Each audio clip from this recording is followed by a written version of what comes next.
ৰাজ্যৰ আত্মসহায়ক গোটৰ সদস্যসকলক আমি 4 ৰাণী সাৰ্ভে কৰাৰ পিছত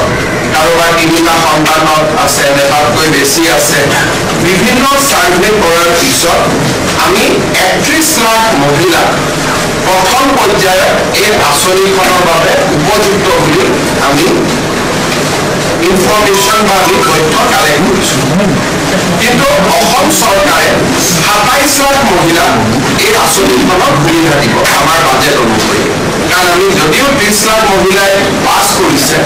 আমি 27 লাখ মহিলাকে এই আঁচনিৰ সুবিধা দিব পাৰিম সেইবাবে অহা কেইটামান দিনত ব্লক পৰ্যায়ত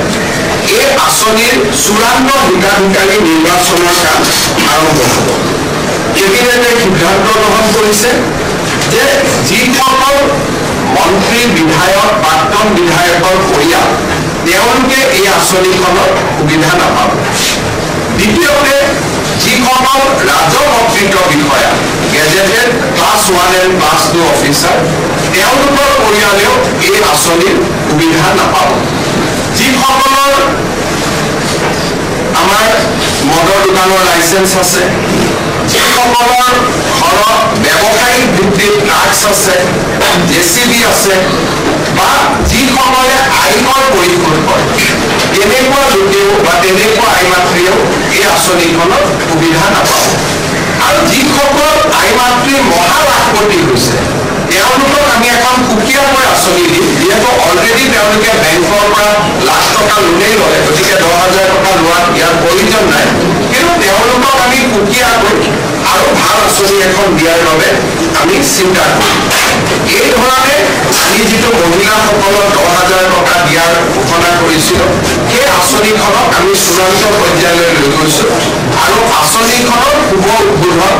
এপ্ৰিল মাহত আমি বিহালী সমষ্টিত কৰিবৰ বাবে সিদ্ধান্ত গ্ৰহণ কৰিছোঁ অৰ্থাৎ প্ৰথম বিহালীৰ আইমাতৃসকলক এই টকা দি পেলাই এই আঁচনিখনত আমি শুভ উদ্বোধন কৰিম তাৰপিছত প্ৰতিটো সমষ্টিতে একোখন মিটিং হৈ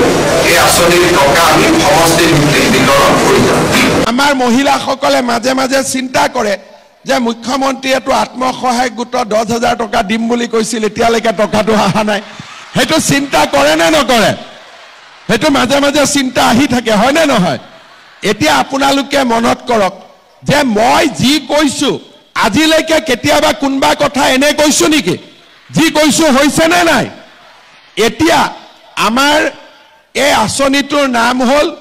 মহিলা উদ্যমিতা আঁচনি মেইন কথাটো হল যে আমি টকাটো কেতিয়া পাম মহিলাসকল যিসকল ইয়াৰ নিৰ্বাচিত হল তেওঁলোকৰ আমি তালিকাখন দিম তালিকাখন দিয়াৰ পিছত আপোনালোকক আমি 3 দিনৰ ট্ৰেইনিং দিম কিয় ট্ৰেইনিং দিম এই কথাটো বুজি লওক 10,000 টকাটো শেষ নহয় 10,000 টকাটো আৰম্ভণি আমাৰ উদ্দেশ্য হল যে এই 10,000 টকাটো ভাল কৰি যদি আপোনালোকে খৰচ কৰে পিছত আমি আপোনালোকক আৰু নতুন আঁচনি আৰু বেংকৰ লগত আপোনালোকক আমি সম্পৰ্ক কৰি দিম যাতে